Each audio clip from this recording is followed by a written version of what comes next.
episode 95 of Stand Up. My name is Pete Dominic. Joining me today, the Atlantic Magazine's Olga Khazan, talking about her awesome new book, Weird. Professor Eric Segall of Georgia State University talking about the Supreme Court holding oral arguments on Zoom Live. And Ben Corb talking about the politicalization of scientific funding. I'm Pete Dominic. It's time to stand up with me right now.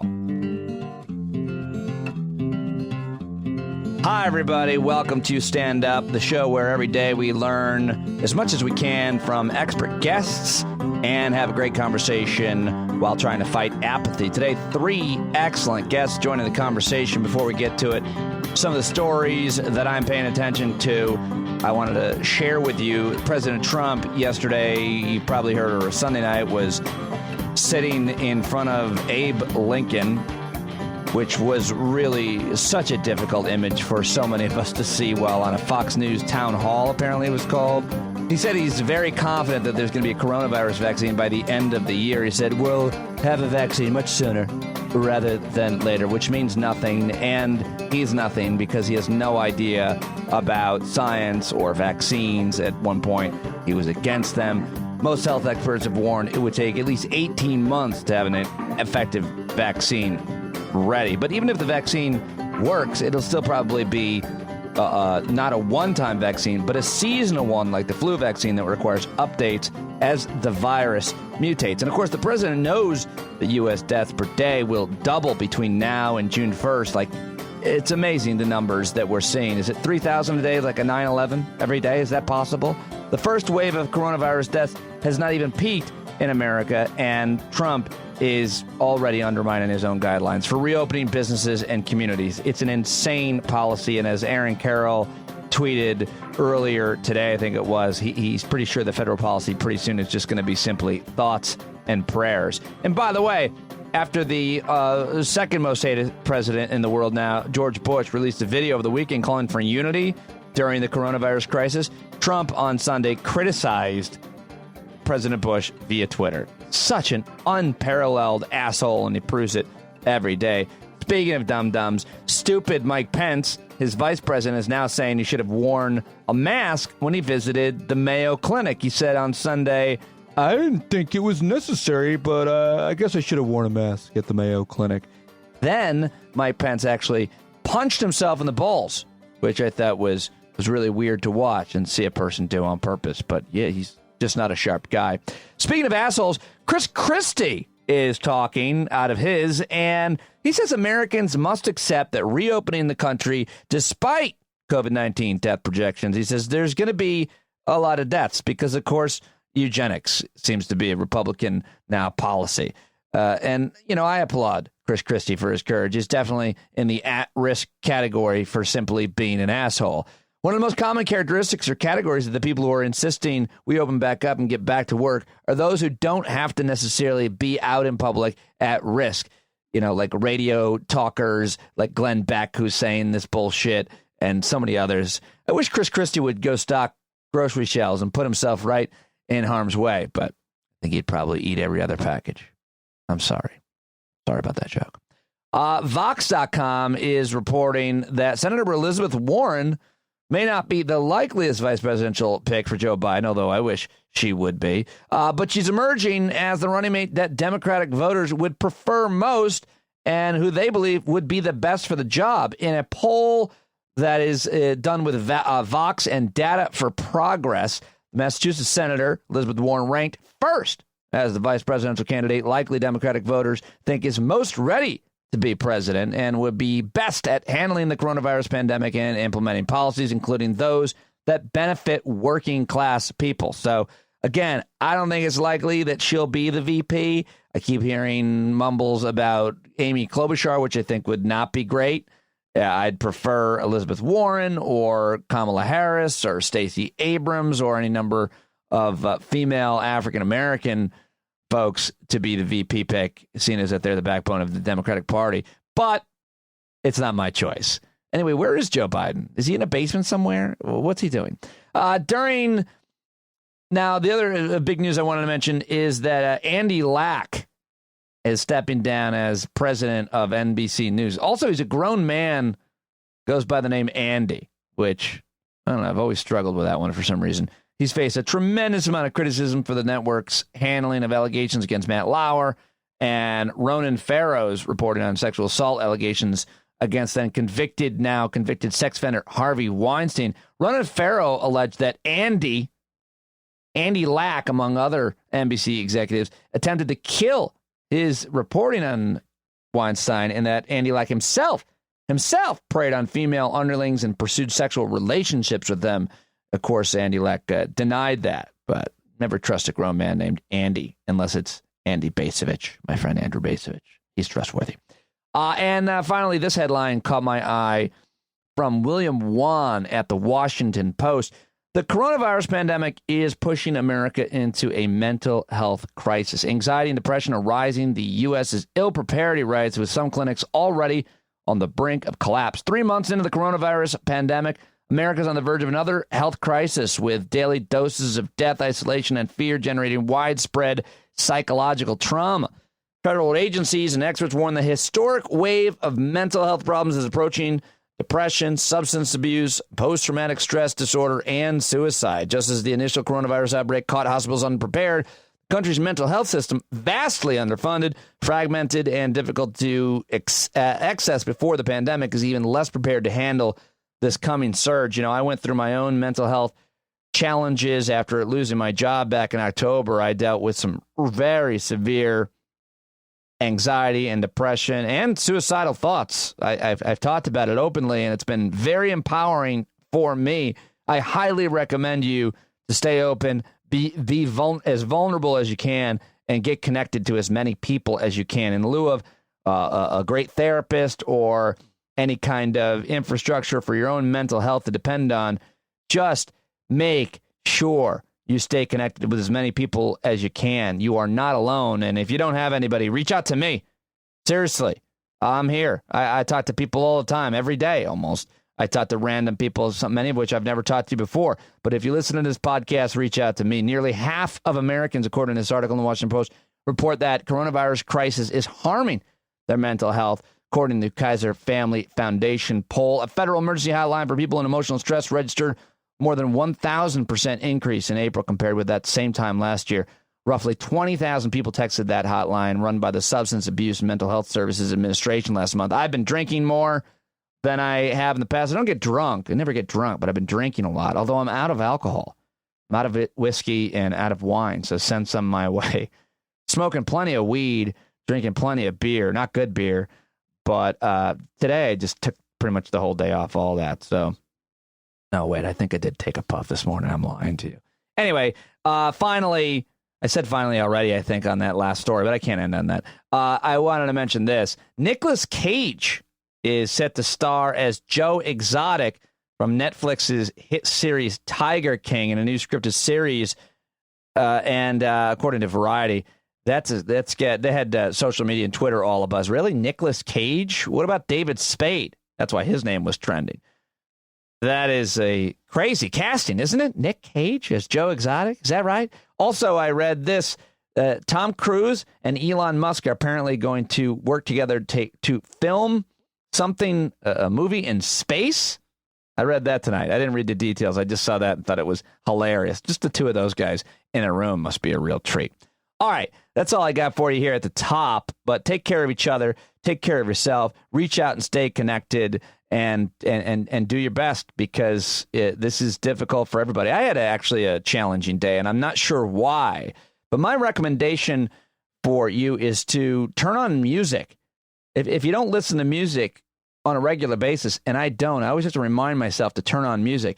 By all means, if you're feeling down and you're not sure why, turn on some music. It was a game changer for me this evening while I'm recording this. So that made a big difference. Any music that you like, anything, just throw on some music. And now let's get to the show. How about that? Let's get to the guests. Olga Khazan is a staff writer at The Atlantic, and I've been reading her stuff for a really long time. I've interviewed her a number of times on the old show. This is her first time on the podcast, but she's got a great new book out, I highly recommend it. It's called Weird, The Power of Being an Outsider in an Insider World. I think this is one of the first segments in a long time that I've done that wasn't exclusively having to do with the pandemic, with COVID-19. And I was really happy to talk to Olga. She's really highly intelligent. I said really a bunch of times. I need to punch myself every time. Highly intelligent woman, a great writer and reporter at The Atlantic, where she's reporting on a whole bunch of things about COVID-19.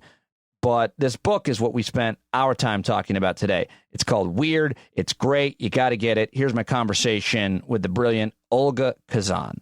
All right, so I've got Olga now. Olga, it's great to have you joining the conversation. I've been a longtime fan of your work at The Atlantic, but this book is so good. Weird. It is inspired by your own life. Tell us, why were you, quote, weird? Yeah, so I was weird because my family came to the U.S. as Russian Jewish refugees, as did a lot of other Russians. And we settled in Midland, Texas, in West Texas, of all places, which is not I would say, a Russian Jewish Mecca. It's more of so Friday Night Lights, if you've seen that was set in that area. So just my whole childhood, just feeling really different from everyone else. And that kind of lasted, even though we moved to a different part of Texas when I was in high school, really until college.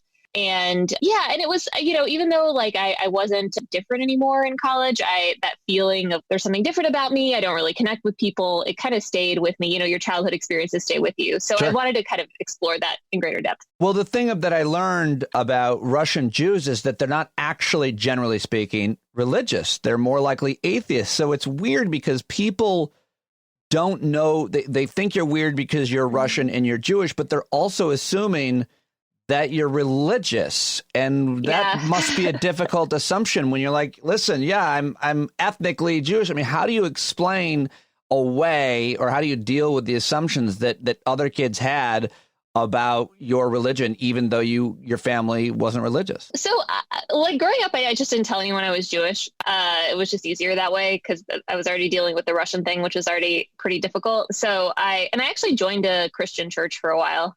So that's how I dealt with that. I know. I love that. I read that and I was like, what?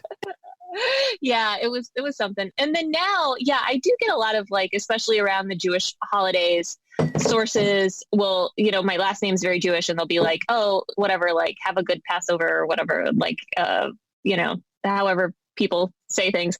Are you okay? I just spilled coffee on my keyboard, but let's keep it in the interview. Do you want me to stop and so you could clean it up? I think it's fine. It's not bad, but that's what I'm doing. But okay. So I don't know if you stopped at that point, but I also think that it's just a little bit interesting to investigate what I did learn about Russian Jews not being religious. What is that about?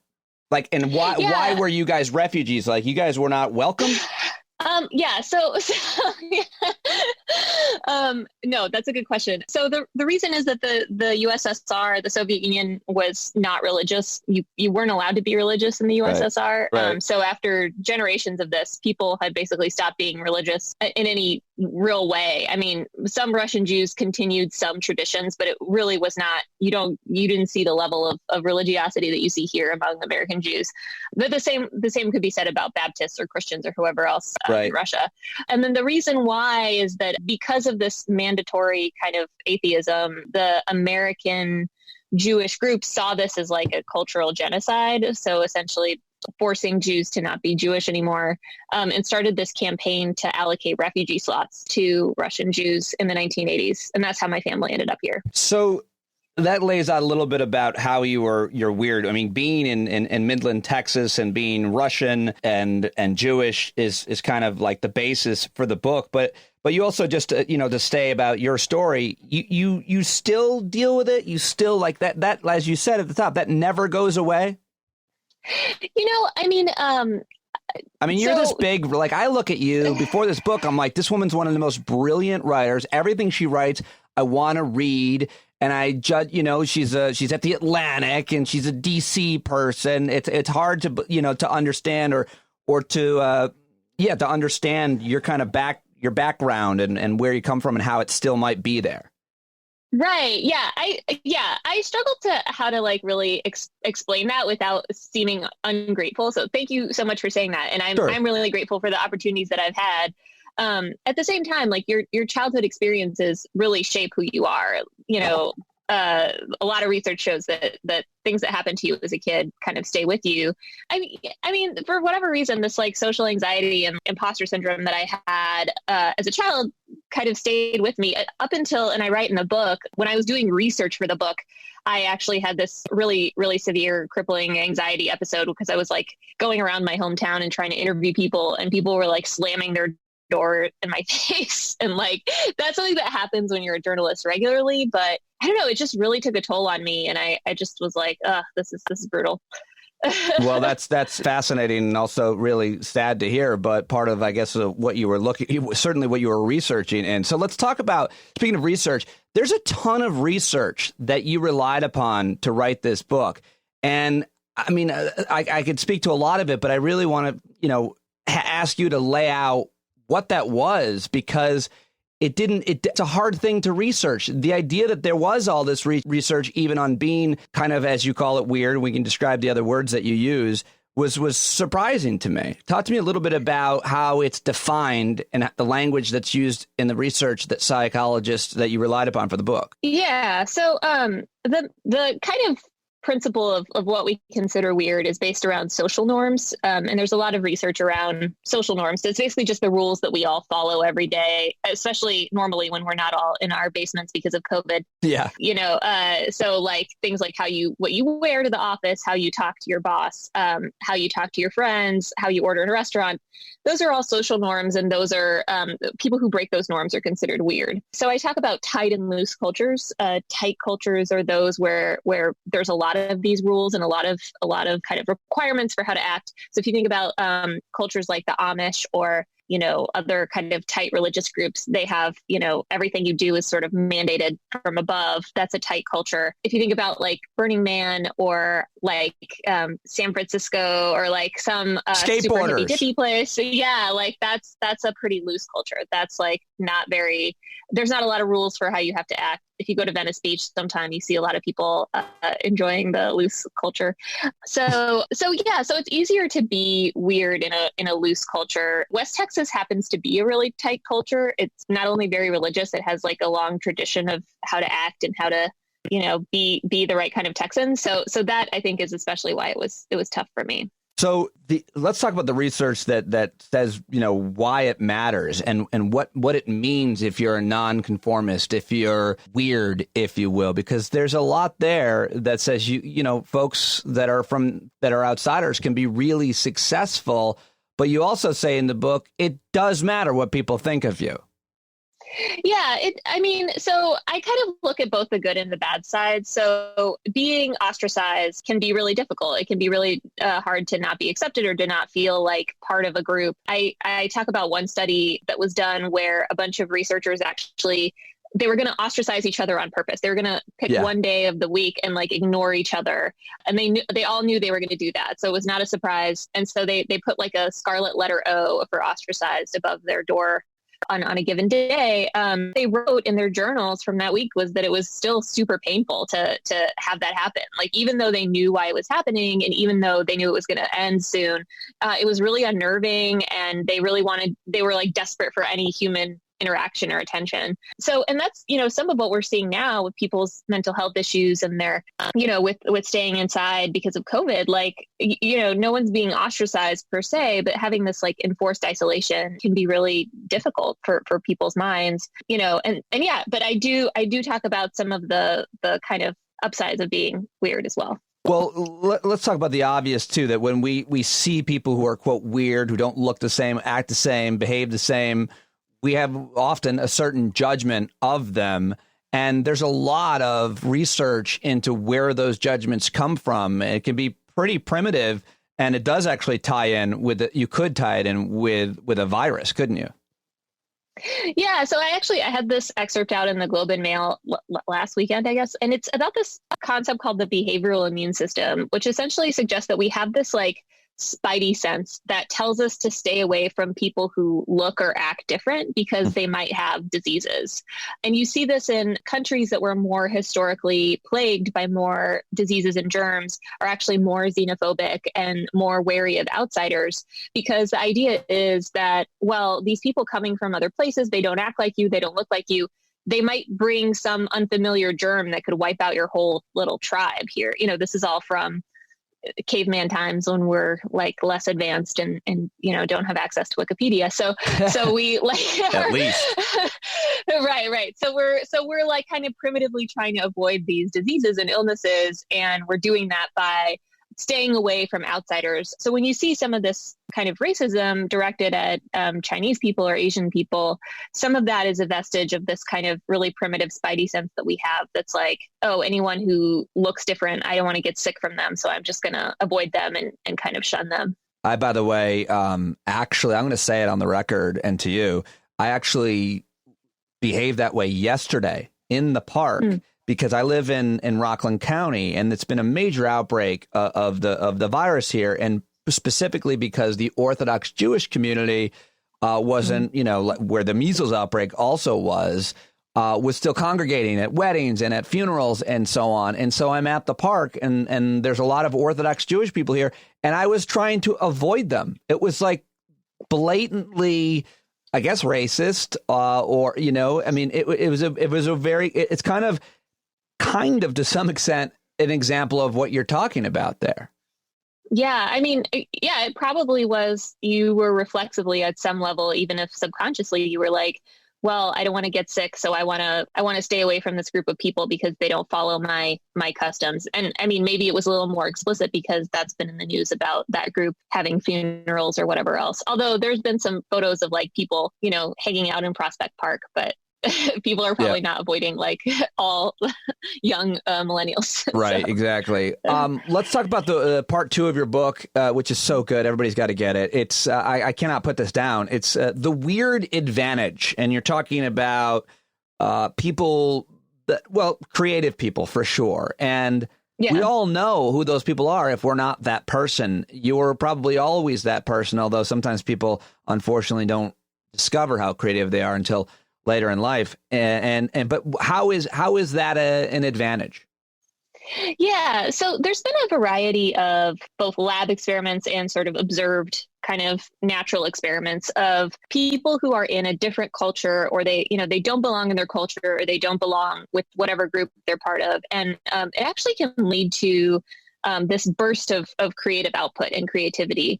So, you can do it in a lab where you bring in a bunch of college students and then half of them you say, you guys are rejected, you're not going to be part of the group. Those rejects actually end up coming up with way more creative solutions to problems, because you're like, essentially like, screw it, I don't have to belong, I don't have to follow any rules, I'm just going to do whatever. And it leads to a lot more creativity that way. And they've observed the same thing with people who have traveled internationally. So like Nabokov wrote Lolita while he was traveling in the US, but of course he's Russian. And so he was kind of in this culture that was unfamiliar to him. And there's a lot of examples like that where, maybe that is what led to that burst of creative insight that allowed them to create their masterpiece. One thing that drew me to your book for sure is that my daughters are 12 and 15 years old, and they are terrified of being weird. My older daughter considers herself weird in middle school, but now she's not weird anymore, and she's in, a few different friend groups. My younger daughter also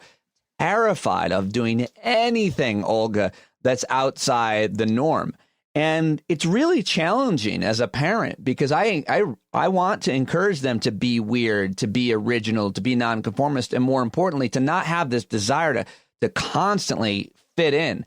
Do you have any advice, and is there any research in the book in terms of how you deal with it as a parent? My daughters are terrified that they might be somehow outside the norm. Yeah, I mean, I would say, so I'm not a parent, so I didn't write like a parenting section in this. I do a lot of self-parenting of myself, but but like one thing that, I kind of am going to steal from the LGBTQ community is like the concept of it gets better. Like, I totally feel their pain, because I had very few friends and was very kind of on the periphery in high school and in middle school. But honestly, like I said, like, unless I admit to people that happened, they usually can't tell, because it has led to like a really great career in life for me. Like, I don't think I could be a journalist if I had been like, this like pinnacle of popularity, like, president of my sorority or whatever. Like, sometimes those people who are kind of observers and who are kind of, a little bit outside the norm are the ones who come up with the greatest breakthroughs and have really successful careers afterward, because you're not trying to follow the rules of society in the same way that everyone else is. I wonder who you were in high school. Did you get voted anything like in the yearbook superlative? Did anybody put labels on you? Because look at you now, given your success and you as a journalist, it's so impressive. I wonder what people thought then. So it was Texas, so we had 1 million superlatives, and they were very like not woke, like they were like most beautiful and most handsome. But mine was, I was nominated, but I did not win. Princess of Clubs, my senior year of high school.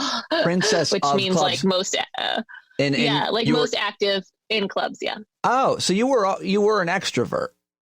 No, I was not. I was editor of the newspaper. That's why I was nominated for that. Oh my But that's the only club I was in. Well, I'm actually really pathetic because I literally campaigned for a superlative. I competed for class clown, and I will be happy to say I won. I had Congratulations. I had to know who I was and determine it. It's pathetic. Okay, so I guess the most interesting thing, I haven't even got to the most interesting thing I think of your book, Weird, which is the people that you profile. You actually went out and talked to and found people that you could classify as weird, as different, as nonconformist, and profile their lives. And oh my goodness, is that fascinating? First of all, how did you find these people? Over 20 people that you talked to or something? Yeah, I found 36 people. I wanted like a nice big sample. So I basically went out and found situations that were really homogenous. So like a totally Republican congressional district, or a totally all female profession, or something else that was like everyone is doing the same exact thing. Everyone is exactly the same way. And then I wanted to find the one person who was like bucking the trend and see what they were like. So actually a surprising number ended up being in Texas. It just like so randomly happened. So like I interviewed one transgender woman who is running to be mayor of this tiny town in Texas called New Hope, where like it was the first time a lot of people in that town had heard of like anything transgender. And I read like a local news article about her, and they like misgendered her in the first sentence. Like, like just didn't know what to do with it. So I don't know. So I tried to find a lot of people like that who were kind of like the ultimate kind of fish out of water and doing something that no one else was doing. Did you tell them you were going to be writing a book about them called Weird? I did tell them. I didn't tell them the title until later, but they were all okay with it. That's awesome. That's awesome. I mean, I love that that you featured all these different people. But is it? I mean, you're a research and science person. I mean, you have research, but you also, these interviews are yet still anecdotal. They're to help tell the narrative of the story and the research behind it. Is that fair to say? Yeah, I would say so. I mean, but at the same time, interviewing 36 people, you tend to see patterns in like what they're doing. I mean, sociologists do this where they kind of see, kind of narrative threads in kind of the different people that they talk to. So I kind of tried to do a combination of both, of relying on the research and of relying on my interviews. So why don't we want to be weird, given some of the research here and given that so many very successful people are nonconformists? What drives us to have to fit in and to not have ambitions to be original? Yeah, I mean, I think it's really tough, right? Like, I think that initial hump of like, you're not going to be accepted. It's going to be difficult. You're not going to have a ton of friends. I think that scares a lot of people away from it. Like, one of the people that I interviewed, this guy, Daniel, was a male preschool teacher, and he really enjoyed it. Like, he really thrived on like that, like room full of 4-year-olds chaos. But like, moms were really awful to him sometimes. Like, they were like, we don't really trust you. They would like want to stay in the room while he was in there with the kid. Like, they were just like really kind of like rotten about it. And I think that could really wear on someone. Like, if you're, or like the female NASCAR driver that I interviewed, Julia, right? Like, yeah, like people, I mean, I would say like not overtly so all the time, but people were kind of sexist toward her. Like, at least I picked up on it. And she kind of tries to take it in stride. But if you're someone who doesn't deal well with like people judging you, that can be a really hard thing to do. I wonder what the sexism is for race car drivers. Like what is that generalization or insult or criticism that women can't drive as well as men? They're not strong enough. They can't take the heat. Like it's a weird thing. I mean, it's not like you're a linebacker. It's not like football, which those sexist, things are a lot easier to come to. Yeah. I mean, you do have to be pretty strong to, I've learned to drive, but it's not like exactly like upper body, like big bicep strength. It's just like overall body strength. And she works out really hard to like, it's more like keeping your body aligned, if that makes sense. Yeah. But no, just like women in driving kind of prejudice, like people like racing her harder, like trying to like making sure they won't get beaten by a girl. And then a few times that people have said like kind of nasty things to her, like called her a bitch and stuff.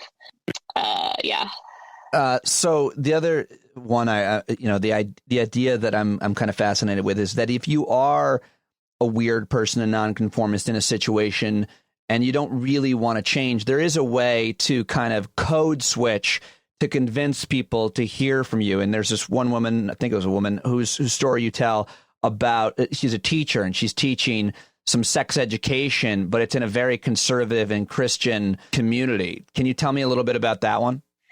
Yeah.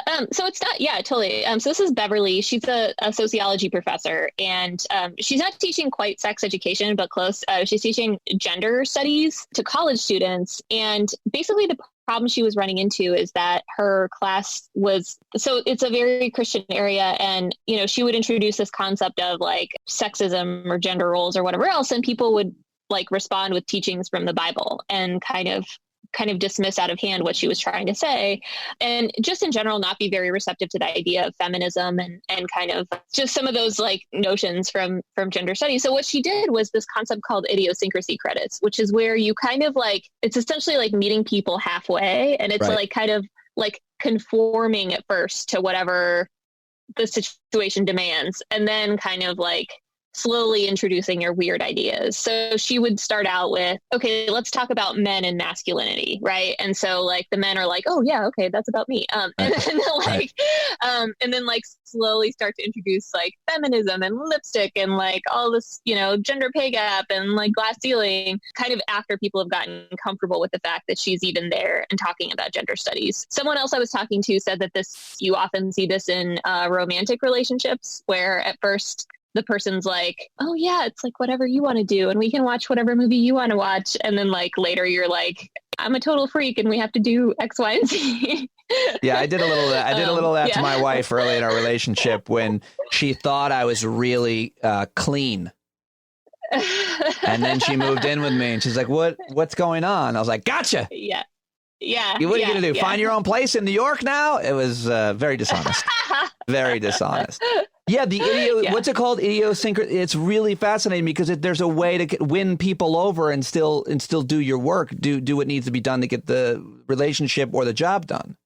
Yeah, exactly. It's idiosyncrasy credits. It's really hard to say. I had to say it a million times yesterday for a video I did.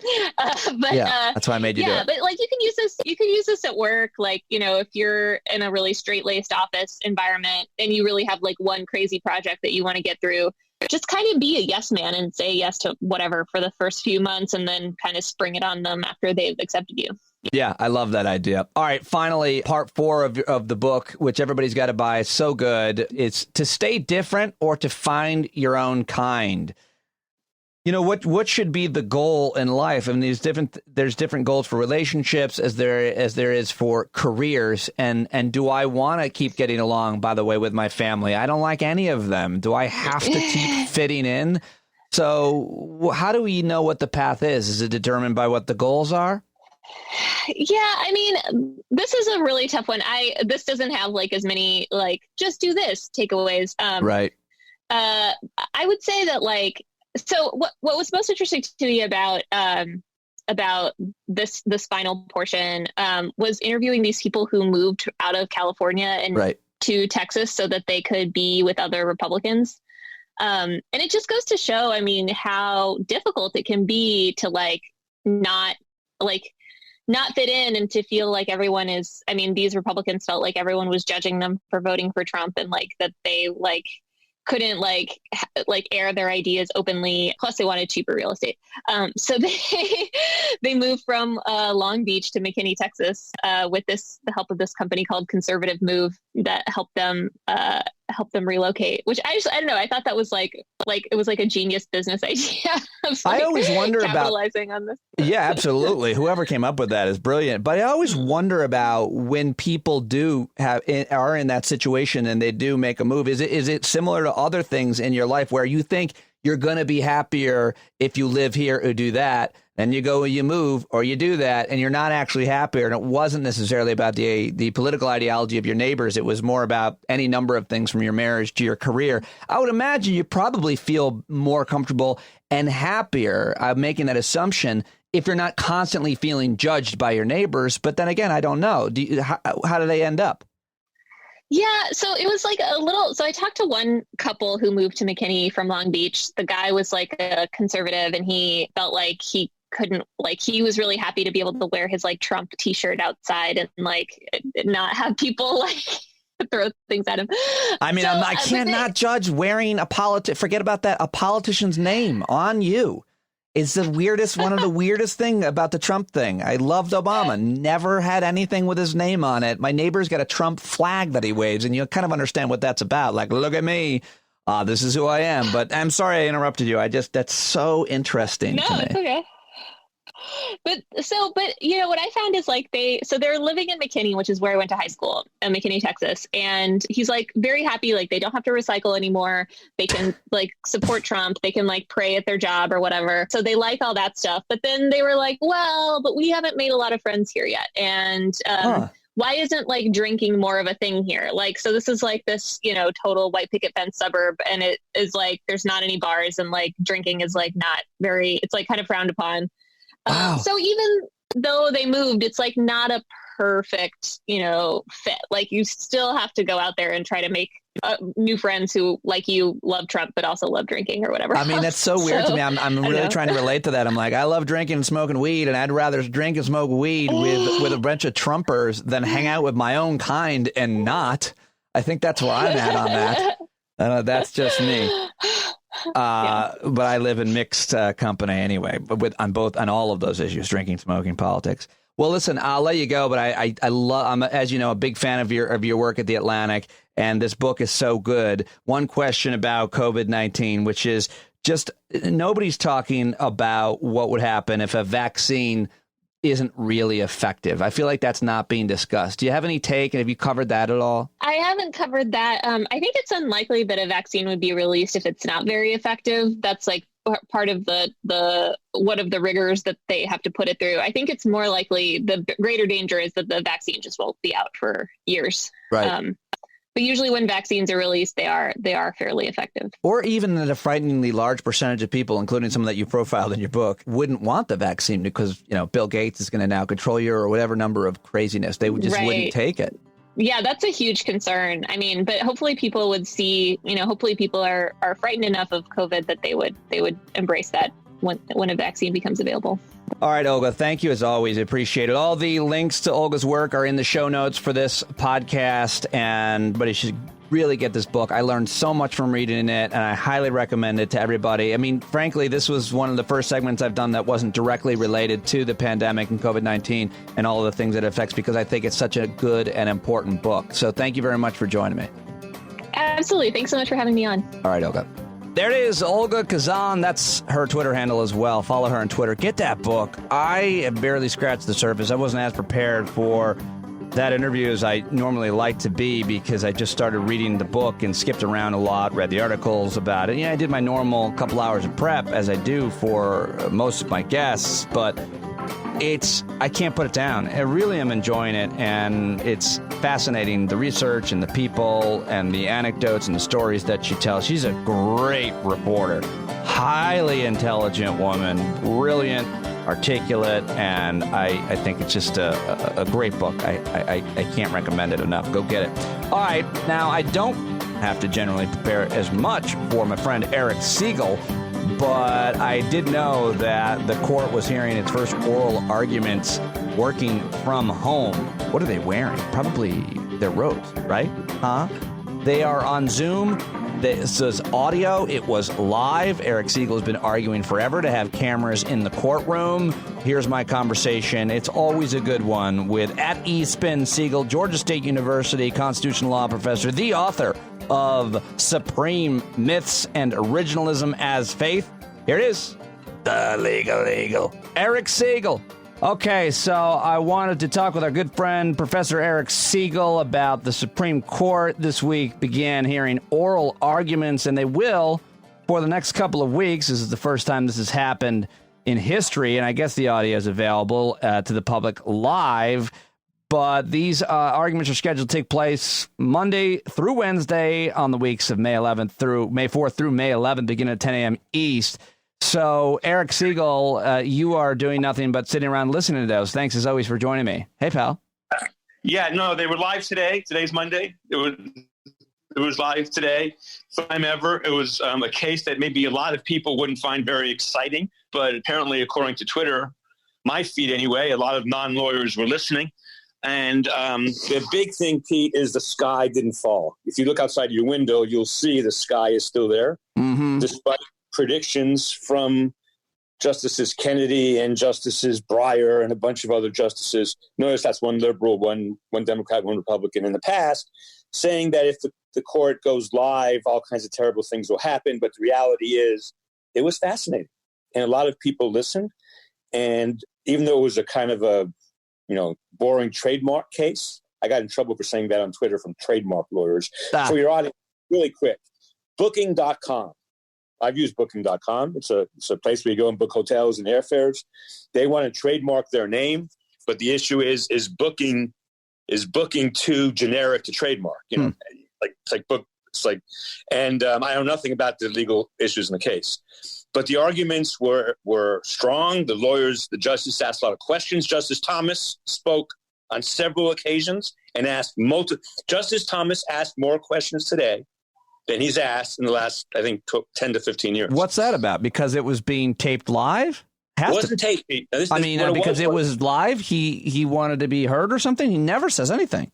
Maybe he was in his pajamas and he was very comfortable. That's a tough image. That is a bad image. I really apologize to you. You know what his pajamas are? A black robe. I'm so sorry about that description. No, actually, he talked several times. And he has this deep voice, but it turns out, Pete, that the justice, this is clear. This is not debatable. This is an opinion. That is fact. Justice Gorsuch, who I don't like for many, many different reasons, has an unbelievable voice. He could have been a radio guy. Like he has he had the best voice. Okay. Gorsuch wins best voice, maybe worst justice, but best voice. But here's the thing. There's two serious questions about this. Here's two serious questions. One is, can they go back? See, today was just a trademark case, but what's coming up are Trump's tax returns. And I do think you may hear my daughter in the background. That's if you do, fine. It's okay.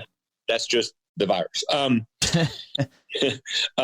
Pete, can they now? They're going to do this, 9 more times over the next 3 weeks. Have these cases argued this way, where the justices are in their homes? Yes. I don't know where Roberts was. It's possible he may have been in chambers, but no one else was. Yes, they're all at home. They're all doing Zoom. At one point, Sotomayor kind of didn't unpress the mute button, and Breyer at one point got garbled. But here's the point. They're going to do 9 more of these, including a big case involving the Electoral College and a big set of cases about Trump's tax returns. Those Trump tax returns cases, I suspect, are going to draw a huge audience, right? They're going to be argued live. Can they go back next fall to not doing live audio? Now, I put that question out on Twitter to a lot of people, and some people said, no, you can't go back. That's ridiculous. A lot of other people said it's the Supreme Court. They probably will go back. I don't know what they're going to do. But then the second question is, if live audio goes so well, and it did for the first day, and the American people get used to it, then the next question, obviously, is why not cameras? Well, what were the arguments against live audio? None that are persuasive that I know about. Well, what's the big deal? Well, Pete, that's a great question. So what Kennedy and Breyer and a few others have said in front of Congress, testifying about the court's budget, is we're afraid. The best argument they had was they were afraid some of their colleagues may showboat if it goes on camera. They were talking camera, not live audio. Well, that's not out of the realm of possibility, although showboating. And don't. It's them. They can control it. The American people don't get to miss an official government proceeding that is open, that C-SPAN is willing to televise at its own expense because they may misbehave. Well, we learned the last time we spoke that not every single Supreme Court case actually has or holds arguments. Many of them, as a matter of fact, don't. But we are hearing a bunch of them in the coming weeks. But how important is the argument in the court to the outcome of the case? So that's a great question. Thank you. And here's my deal. And I had a lengthy Twitter debate last night about this. Here's my deal. The Supreme Court holds oral arguments on all of its important cases. All the important cases get oral. Okay. And 250 people get to go and see it. It is an open public hearing. You and I pay for it with our taxpayer dollars. C-SPAN is willing to show it with no expense. At no expense to the justices. It is not my burden of proof to convince you that it should be on television. It is, or live audio, or both. It should be their burden of proof to say why they're going to let some people see it, but not other people. Right. Especially high school students, for example, in Nebraska, who will never get a chance to go to D.C., but want to see the Supreme Court at work. Especially my constitutional law students who would love to see the arguments in Citizens United or Roe or Casey or whatever. So it's not my burden of proof. Having said all of that, something happened today that was interesting.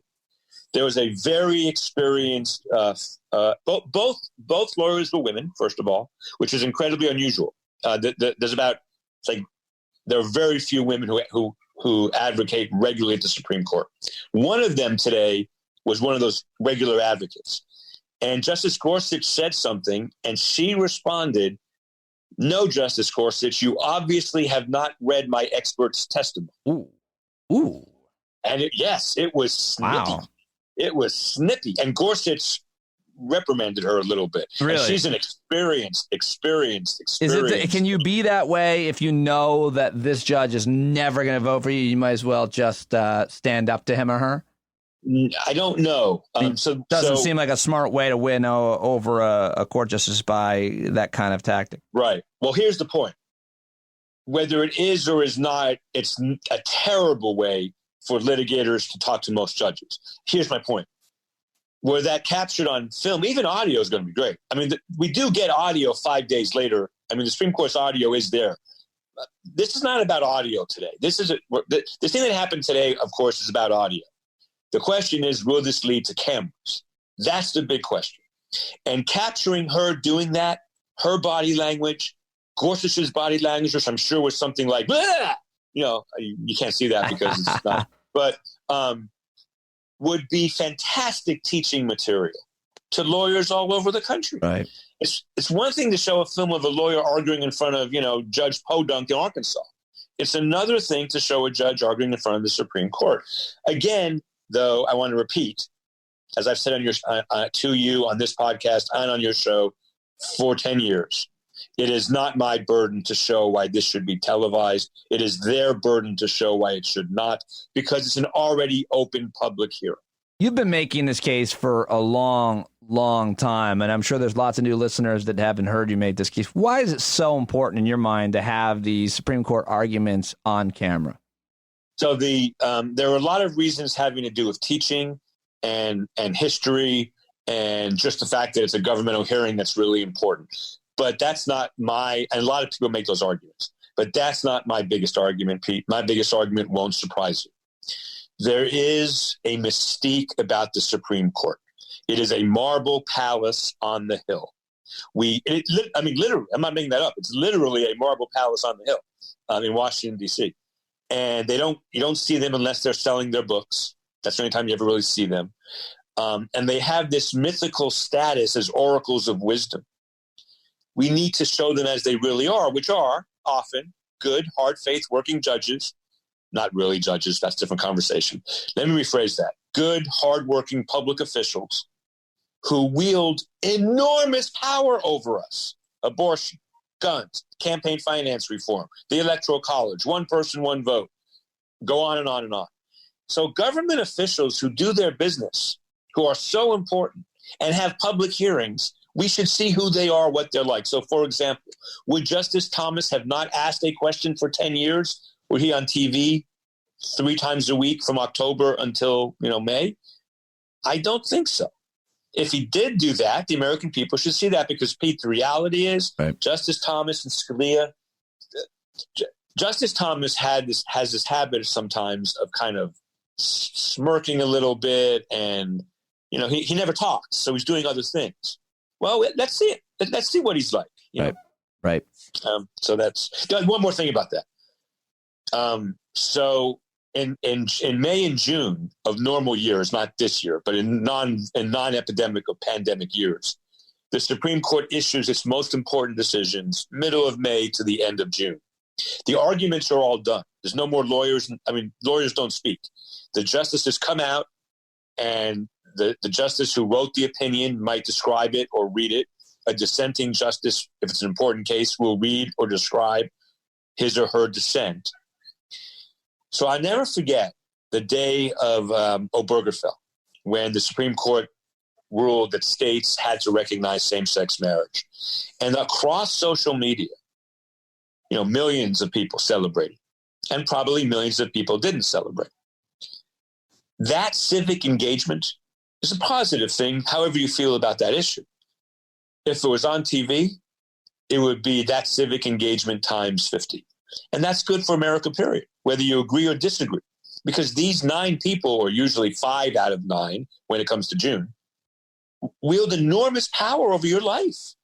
We should see what they do. And in that situation, when there's no arguments, it's just them announcing their decisions, they're in complete control. They can say or not say anything they want.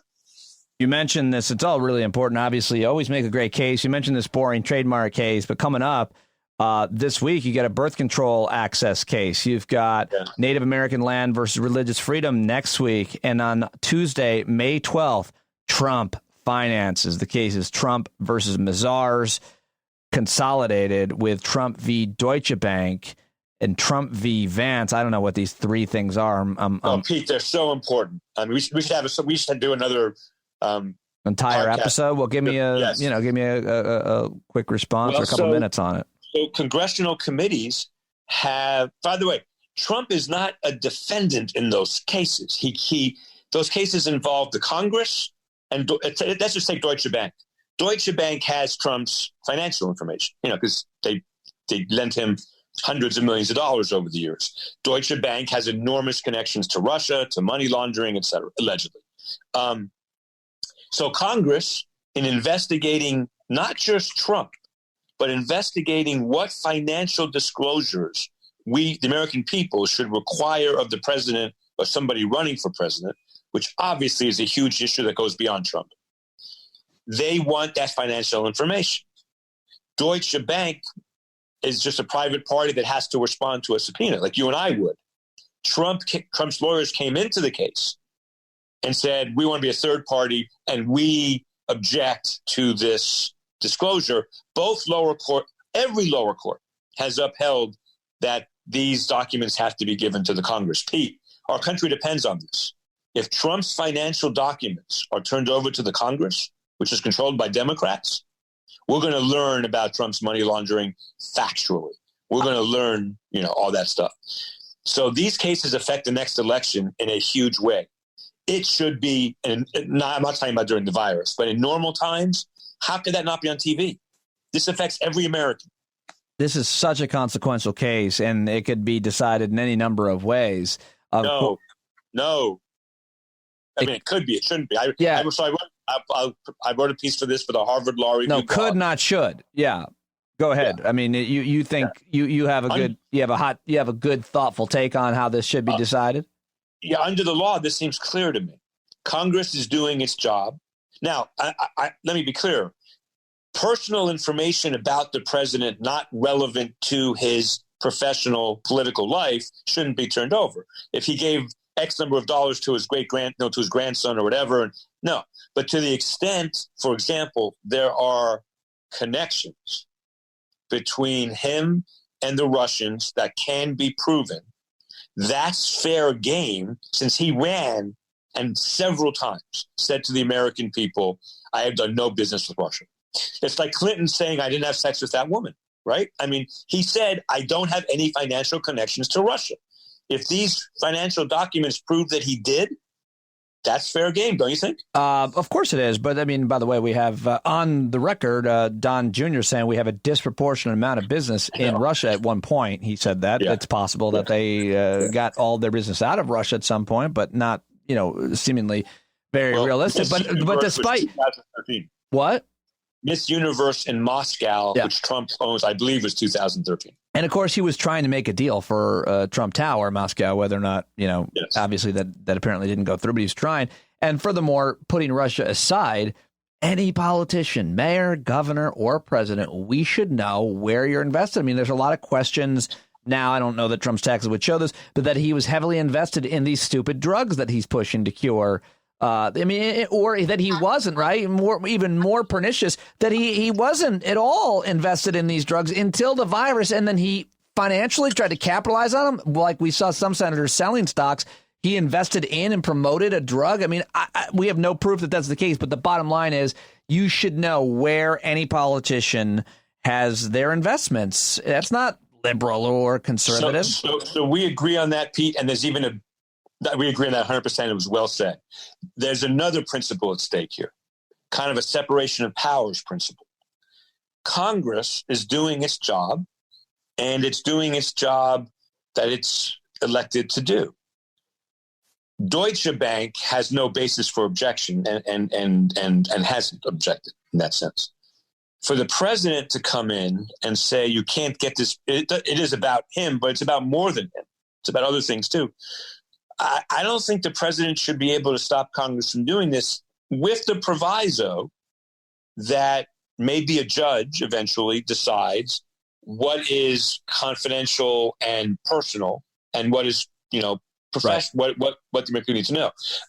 These are really, really big cases. And just like we talked about it, I think in a different, the debate we had with Mike Dorff a couple weeks ago, it's going to come down to Justice Roberts. And I think it's going to come down to whether Justice Roberts wants Trump reelected or not. And just for the record, when we have that much power in one man in this country, and he's hearing arguments pro and con, that should be on television. Hey, I was going to ask you, I was talking to my friend Glenn Kirshner, who's a former federal prosecutor. I love Glenn. You like Glenn? I love Glenn. He made an argument, which I think is really far-fetched, about the idea. I mean, ideally, in an ideal world, Glenn wants to see justice be done after the election. And if Trump loses, obviously, he wants to see everybody held responsible for their crimes. And yeah, that'd be great. America doesn't have a pattern of that. That being said, he made an argument that both Kavanaugh and Bill Barr perjured themselves in front of the United States Senate and could be removed from office. I mean, at least in the case of Kavanaugh, I think Bill Barr serves at the pleasure of the president, right? So if Trump loses, old Fred Flintstone's going to head back to the cave himself. But what do you make of that, of Glenn's hope, that Judge Kavanaugh perjured himself, he lied, or any other judge perjured themselves and lied and could be removed from their seat? So maybe someday we should have Glenn and I on talking about this, because part of this, Pete, depends on what perjury is. Mm-hmm. And I'm not Glenn was a prosecutor and spent his life in criminal law. I am not a prosecutor, nor have I spent my life in criminal law. My understanding, as someone who's reasonably informed, it's almost impossible to prove perjury. It's almost impossible. Okay. To put someone in jail for perjury is real tough. Now, the standard for impeachment might be less than the standard for putting someone in jail. So let me answer your question with three short, quick answers. I am very confident Kavanaugh lied when he testified in front of the committee. I am very confident he would never be convicted in a court of law for perjury for that. So then the question becomes, what about impeachment? And I think that I would need much more information, because he didn't lie about the woman. We have no evidence he lied about sexual harassment. We know he lied about drinking, but perjury has to be material, and I'm not sure. What I'm pretty sure he lied about was his involvement in the torture memo. And that's what Glenn is probably referring to. In the torture memo. Oh. Yeah, he worked in the Bush administration during all that. Yeah. And I don't know. I'm guessing, so I'm speculating. But I think Glenn is talking about that part of his testimony. I didn't realize that. Yeah, I'm not sure. I don't think we even got to that. What do you think about another thing I talked with Kirshner about, and this is the Senate's coming back this week because Mitch McConnell wants to, confirm justices. That's one reaction. Ah! Yeah, I know. But what about this guy, Justin Walker, 37-year-old protege of Mitch McConnell? Well, the American Bar Association says not qualified. Is there any precedent for someone being appointed to a federal judgeship where the ABA says not qualified? Yes. Okay. There's many. There's many. Yes, but that isn't the point. Let's get to the point. Let me give you his resume, okay, real quick. He went to Duke, I believe, and then Harvard. He clerked for Judge Kavanaugh on the D.C. Court of Appeals. Then he clerked for Justice Kennedy, some justice, I don't know. And then, Pete, he went to teach at the University of Louisville. And I have to be very careful how I say this. In law school, 90% of law schools have, a tenure track faculty. And then they have legal writing instructors. That's what they're called. And they should, by the way, I think they're treated very poorly and they should get tenure status. But most do not. I don't know how Louisville works. It is not a prestigious place to be. Here's the key point. He's never practiced law a day in his life, and he's 37 years old. How unprecedented is it that a lawyer or a judge who's appointed to these high courts has no experience practicing law? It's not unprecedented. It is reasonably rare. What would be the argument for putting someone even? I know the cases sometimes that the judges get appointed that have never been a judge. I don't even understand that. How can you be a judge at a high level if you've never been a judge at a low level? Like, right. How is that even fair? So let's be very clear for the audience. In the federal system, there are federal trial judges, Court of Appeals judges, and then Supreme Court judges. So there's three levels. Mm-hmm. My problem with this guy is he was put on the trial court. No one should be put on a trial court without having trial court experience. Does it happen? Right? Some very rarely, but it happens. And it's really stupid. But now he's being elevated to the Court of Appeals for the D.C. Circuit, which is this. I mean, there are 12 courts of appeals in the South, the Midwest, the North, whatever. People always call the D.C. Circuit the second most important court because cases out of any case involving administrative agencies usually comes out of the D.C. Circuit. Right. So it is in that sense, it's more important. But here's the thing. There used to be a time, bipartisan, both Democrats and Republicans, when to get on the Court of Appeals, you had to have really distinguished yourself in some way. And just being a great law student and a law clerk wasn't it. And that's how it should be. I think Court of Appeals judges should have trial court experience, but it's not the most essential thing because what they do. Now, my friend, retired Judge Posner, the second most famous judge ever not on the Supreme Court. I mean, the most famous judge ever not on the Supreme Court. He was never a trial court judge, but he would sit on trial courts. Court of Appeals judges have the right to go down a level and have trials to get experience. That's what he did because he was intellectually curious. He always said to me that was really important for his career to understand what trial judges do because he's reviewing trial judges. And to review them, you have to know what they do. But leaving that aside, Justin Walker 2 weeks ago wrote one of the worst, most heinous opinions from a district court judge I've ever seen in my life. It was in the Louisville case. involving the governor's efforts to social distance, and churches said that he was violating Kentucky law. And it doesn't even matter what the right result in that case that is. A pastor was violating Kentucky law or something like that? Yeah, it doesn't matter. What this judge did is he wrote 25 pages on the history of Christian persecution. What? And how Christians... Justin Walker? Yes. He wrote 25 pages on the history of Christian persecution? 20 to 25. Yes, he wrote a whole... Sorry, but what's wrong with that? It was irrelevant to the case. By the way, he's also the guy, you might remember this, as the crisis started, McConnell dismissed the Senate for a weekend. He and Justice Kavanaugh flew together to Louisville for this guy's investiture in the district court. That was really controversial. First of all, I'm not sure McConnell and Kavanaugh should be going anywhere together. But leaving that aside, that's interesting. Yeah, the whole thing. So what I've been working on today, Pete, to be honest, is I'm between. I'm not sure I'm going to do this or not, but what McConnell has done to the federal judiciary, is just heroic. It's going to affect our lives and your children's lives for generations. I would love to read and talk to you about that piece. That sounds like an interesting piece. I'm into it on the pitch. His evil legacy and what he has done and did you read that Jane Meyer deep dive on him? Yeah. Yes. I haven't finished. The Federalist Society denies that they have any role in nominating or in supporting people for public office. They deny that. What? Well, they do. What? No, they do. Their website, that's what I'm writing. Their website says, if I go out to my desk, isn't that the entire reason for their existence? No. Oh. So we can hold two ideas in our head at the same time because we're smart. Okay. The Federalist Society puts on great programs, academic forums, conferences. Normally there's a liberal or two invited. I've been invited. I've spoken at the Federalist Society probably 30 times in my life. That's one part of what they do. And that's a really important function. I think it's good they do that. But their second function is supporting, identifying, and helping Republican presidents get judges, especially Donald Trump. And they deny that. And Pete, if you know me, my biggest peeve about the Supreme Court is the lack of transparency. Right. I'm not saying the Federalist Society shouldn't help Trump pick judges. I'm just saying they should admit it. And they categorically deny it.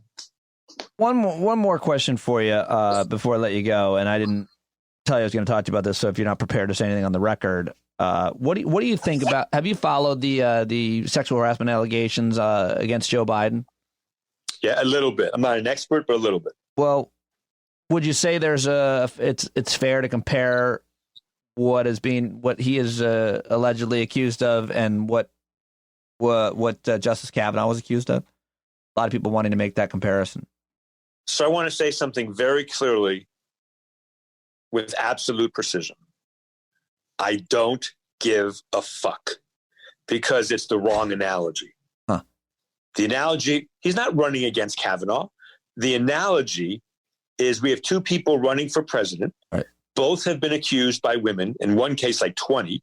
In the other case, it's Trump. In the other case, I don't know. One of them has been accused of rape in a court of law. Rape in a court of law. Did I mention rape in a court of law? By his Trump, by his wife? Yes. First wife? No. Well, no. She technically she did, and then she withdrew. Oh, you're talking, but there's another one. I mean, there's this, the woman who used to work at the magazine. I'm forgetting her name. Yes. Yeah. So I don't know why people are talking. The Kavanaugh thing's a right-wing talking point have I mentioned? I don't give a fuck about. Right. The comparison is Biden and Trump. And I have to say, I tweeted yesterday, a lot of people retweeted it. I just think it's time to have two women running for president. Let's get rid of both of them and have Elizabeth Warren versus Nikki Haley and start over again. Well, how's that? That's a fun tweet. Is what that is. So here's the thing about Biden. How did we end up again? How did the Democrats end up again with someone just so vulnerable? I just don't know. It's Pete, I think if there are legitimate allegations of sexual harassment against anybody running for public office, they need to be investigated fully. Fair enough. That includes the president of the United States. Yeah, agreed. Completely agreed. All right, pal. I appreciate your time today, as always. Always fascinating. Thank you very much. Follow him on Twitter at @eSpinSegall right now. We'll talk again very soon, sir. Thanks, Pete. Take care. Always a great conversation. The guy's always a home run. I love talking to Eric Segall, and I love that you love when I talk to Eric Segall. Follow him on Twitter. Say hello to him at @eSpinSegall. Get his books, too. They're so good, so relevant. And his argument is, I think, sound airtight. Sound tight? What the hell was I going to say? I don't know. Anyway, about TVs in the courtroom. Cameras in the courtroom. Am I drunk? I just said I haven't been drinking. I'm just not speaking well. Okay, so finally on the show today, a third and final guest. This guy has been a longtime listener of the show, cared a lot and respected a lot that we were always focused on the best science and scientific consensus on issues. His whole world is about helping scientists get funding for their important research. We talk about the politics of science and how politics shouldn't have anything to do with science. Had some technical issues here. We were talking on the Zoom, had that, and then I went on the phone. So hopefully you can bear with the little problem on the mic. Sorry about that. It's actually really not too bad. People are very forgiving for technical problems on TV and radio, given the situation that we're all in. Ben is on Twitter at BWCorb, C-O-R-B, and he hosts his own podcast a couple times a week now, COVID-19 Special Edition. It's called Pipettes and Politics, COVID-19 Special Editions, Pipettes and Politics with Ben Corb. Here's our conversation right now. All right, my next guest joined me a bunch of times when I was at SiriusXM. Really smart guy doing very important work. He's the public affairs director for the American Society for Biochemistry and Molecular Biology, my old job. It represents nearly 12,000 biomedical researchers in the United States and across the planet. He's also the president-elect of the Coalition for Health Funding, serves on the board of directors of ScienceCounts. Really smart guy doing very important work. He's got a great piece at CNN.com titled, "This is What Happens When Coronavirus Research Funding Gets Political." My old friend Ben Corb is here. Hey, Ben, thanks for joining me. Hey, thanks for having me, Pete. Good to see you. So lots to talk about with you, but you have this really important piece at CNN that I want to focus on. Before we get to it, though, what does your organization do? Why is this important? How do I make this sexy for people? Maybe hard to do that, but we'll give it a go. I represent 12,000 scientists. My organization supports those scientists, the advancement of their careers, their training, helping to advocate for them on Capitol Hill and with policymakers, organizing scientific talks and scientific conferences, publishing scientific journals. So we really are a professional society that helps to support the individual scientist. And my little piece of it is to be doing the advocacy work and the government affairs work on behalf of those scientists. But your work is to try to get Congress, try to get the government to fund scientific research. Is that fair?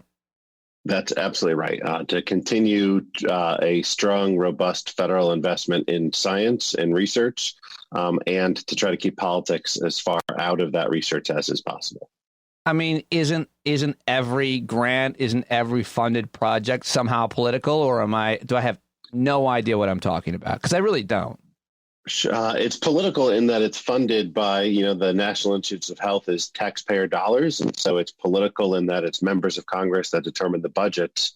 The funding decisions, though, are largely not political. They are made by individual groups of scientists who are themselves expert in a field, and they review grant applications in that field, and they make a determination on what science should be funded and what shouldn't based on the scientific merit involved. Yeah, so, in your piece, you write these grants are reviewed not by government bureaucrats, by fellow scientists and often competitors who are selected to serve in the grant review panels because they are experts in the field. So I'm not a congressman trying to bring funding back to my district for some research.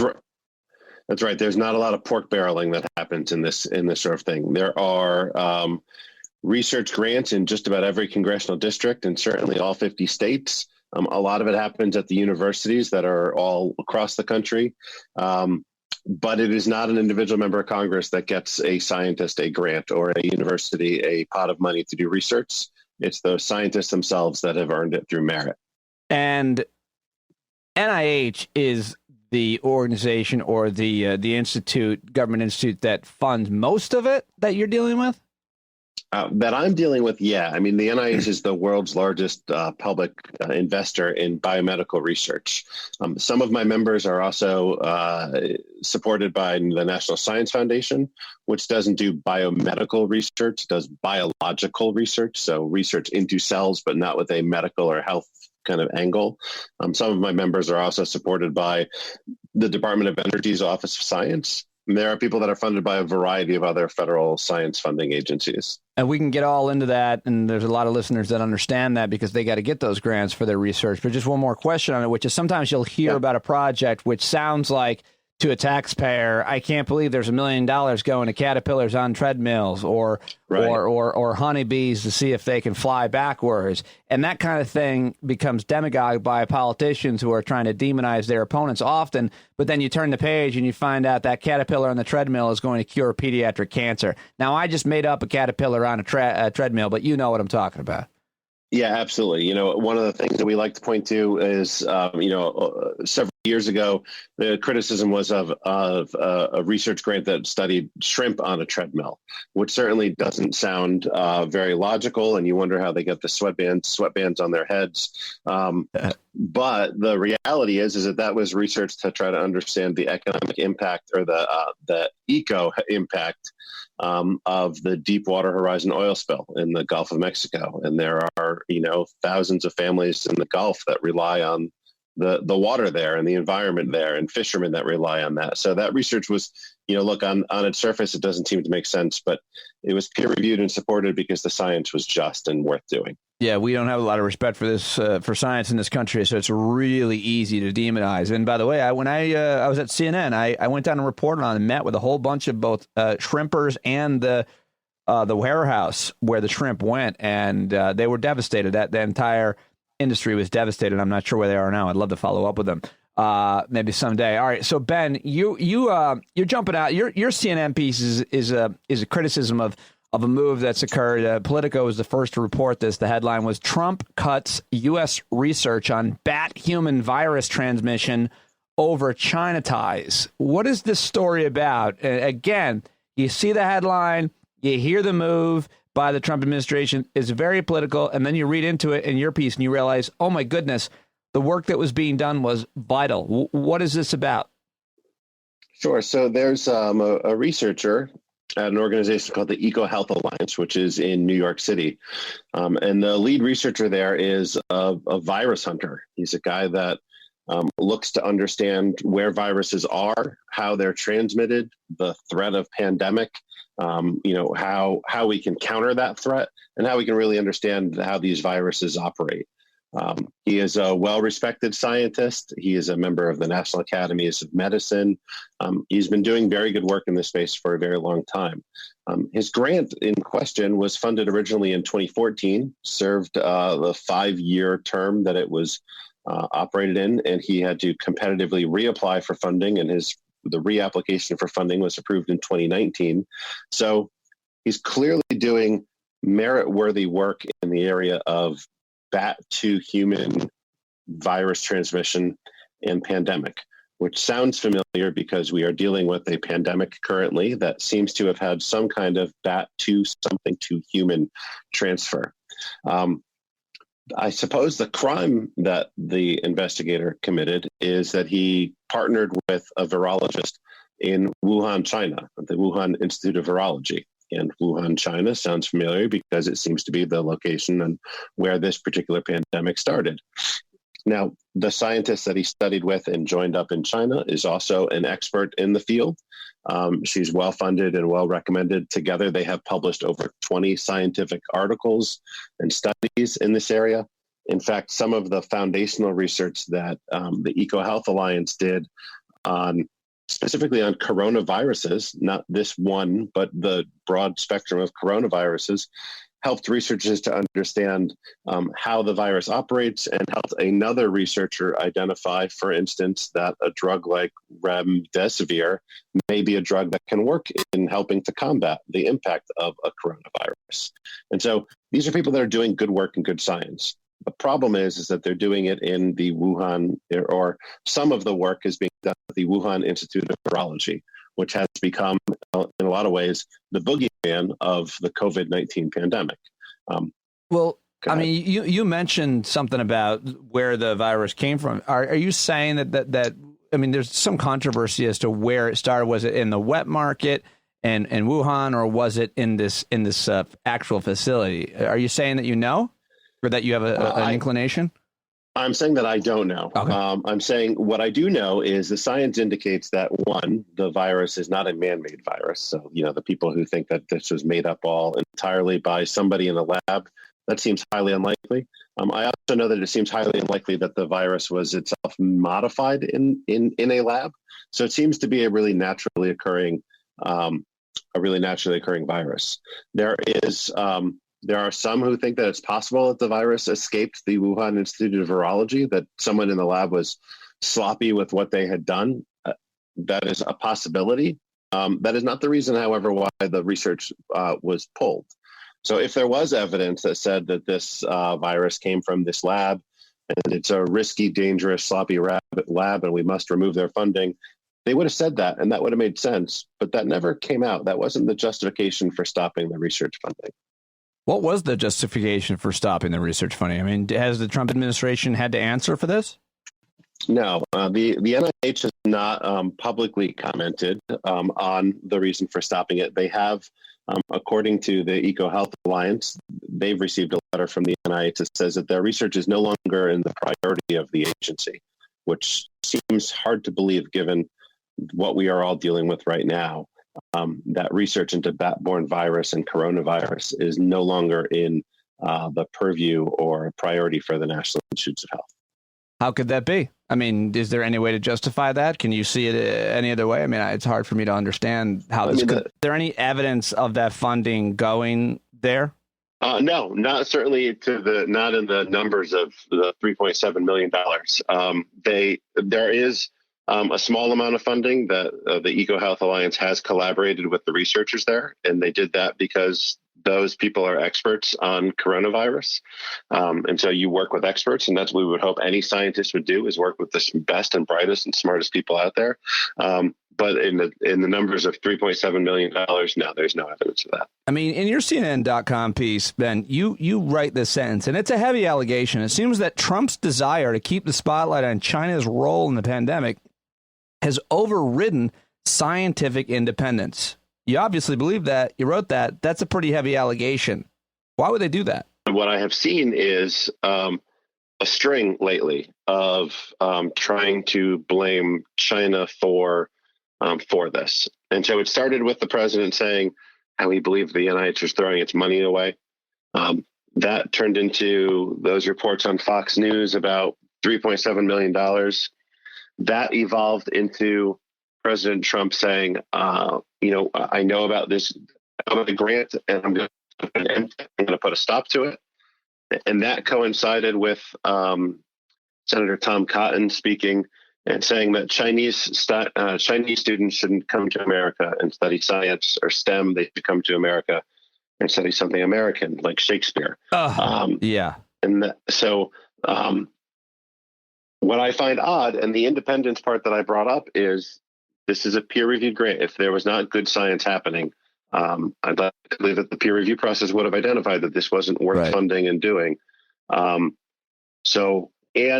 if there was a security concern, that wasn't the reason that was cited for pulling the grant. It was simply that it is no longer a priority. And so my question is it no longer a priority because it's not, or is it no longer a priority because we no longer want to collaborate with Chinese collaborators?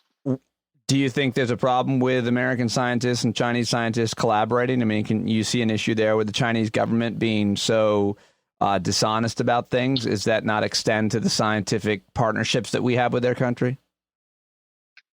I understand why there would be a concern, certainly because of the politics of China, but the science is the science, and the science doesn't particularly care about politics or communism or democracy.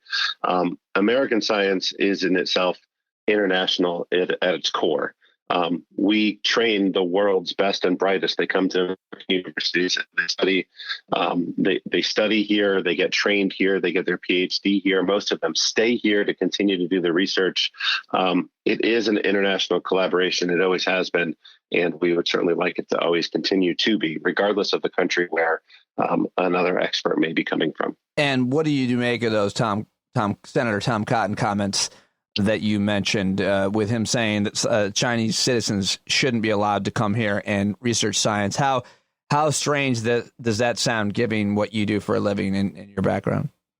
I mean, it's outrageously strange. I mean, I think I look back, it was 8, maybe since 2000. I'm not exactly remembering, but more than a handful of Nobel Prize winners, from the United States were, are Chinese American or originally born in China and immigrated to the United States. American science doesn't really know borders. It is a very international collaboration. It always has been, and it really always should be. And Ben, I mean, just a general opinion of yours on this president and his rejection of science in general, from climate science to vaccines to what we saw him do with the hurricane and issues with weather and the stupid Sharpie. I mean, it must be really difficult for people in your line of work to have to listen to this guy talk and not consider all about scientific consensus or scientific outcomes, but only about what works best for him politically. Of course, that's my interpretation. What's it like for you day to day? Right. This administration has not been the most science friendly. And you need to look no further than there is a scientific advisor to the president. It is the director of the Office of Science and Technology Policy, the OSTP. President Trump had that position vacant for longer than any other president since the position existed. It was more than a year into his administration before anybody filled that spot. The president has constantly put forth budget proposals that cut the NIH, that cut the NSF, that cut federal funding of science. We are thankful for bipartisan congressional support that has overridden those cuts and has continued to invest in the important areas that they have. This administration has not prioritized science. And when you find yourself in a public health crisis and pandemic like we're in, that comes back to bite you pretty big. It's also worth mentioning the person he finally put in that position was Dennis Rodman. Really not a guy qualified. Really not a guy qualified. That's fake news. That's fake news. Indeed it is. That's a pile of bullshit, but I admit it. Ben, always great to talk to you about this, about these issues. What is ScienceCounts? You're on the board of directors of that organization. What is it? And what is Coalition for Health Funding?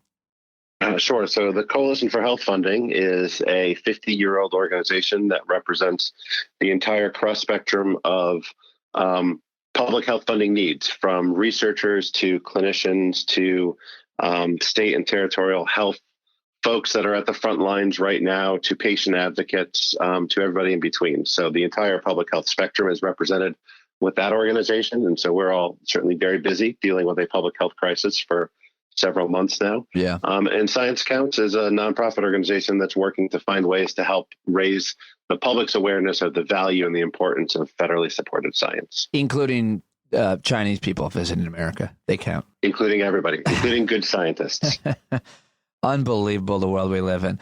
Well, listen, Ben, it's always great to talk to you. I appreciate you joining me. Keep up the great work. Everybody should check out this piece at CNN.com, because we cannot have science be determined by politics. It's got to remain independent, as you say. As always, pal, appreciate you joining me. Great. Thank you so much. All right, there you go. Ben Corb. Check out his podcast, Pipettes and Politics. Follow him on Twitter at BWCorb, and support the funding of scientific research and everything that we just talked about. Okay, that's it. Thank you very much to Olga Kazan. Get her book Weird. Thank you very much to Eric Segall. Follow him on Twitter. Tell him you heard him here. And, of course, Ben Corb as well. And thank you for your paid subscriptions. I didn't get any new paid subscribers on Patreon for like 2 days, which is the first 2 days stretch that I haven't gotten any. I start to get concerned. So please subscribe with a paid subscription. Go patreon.com/Pete Dominic. And those of you that are already subscribing, oh my goodness, I love you all. Email me. So many great emails, so many thoughtful comments from several people. I wish I could read them all, but it would probably bore you and maybe not sound great. Sometimes I think it would make you feel like you're not alone in watching and enjoying this podcast, because the community on a podcast is sometimes a little harder to bring together than I think the live show. But Herb sent me a really nice email yesterday. He said, I didn't mean to email you for a while. I'd been listening to your show on SiriusXM for years. I love the wide-ranging experts and conversations. It was so interesting and funny and helped to make me smarter and better informed. But more importantly, it helped me make me a better father, husband, and person. When I found out the show was canceled, I was devastated. And he went on to talk to me about his life, and when he found out that the show was gone on the Insight Channel, and talked to me about his dad passing away and all the great guests that we've had on the show over the years. And I really appreciate that email, Herb, and I really appreciate all of the emails that I get from folks. Randolph P. emailing me yesterday with a very thoughtful email. My friend Steve out in Michigan emails me almost every day with a quick hot update, which I always love so much. I heard from Therese yesterday. A guy named Frank Z sent me a really nice one as well. A long, nice email saying, first off, thank you. You forever increased the quality of my life, including several other people and businesses in my circle through your influence. How about that? How about someone writing that? What do I do with that? You know, I could quit right now, and knowing that one person said that I've forever increased the quality of his life, Frank and Herb's emails, you guys fill my cup. It is so rewarding and purposeful and inspiring to do this show, and I love doing it every day. So thank you very much. I just wanted to end the show on a positive note. Hopefully you're still listening, and or else I'm going to have to do these emails again at the beginning of tomorrow's show, maybe, because they're so nice, and I want everybody to hear them and feel connected. So thank you, guys. Send me an email. Tell me what you like about the show and what it means to you, and it's certainly the fuel that keeps me going here, as well as your paid subscriptions. And you can find that link at the show links, or just go to patreon.com/Pete Dominic or PeteDominic.com. If you have any problems, email me, and I'll get back to you. Thank you. You're not alone. Stay connected. I love you.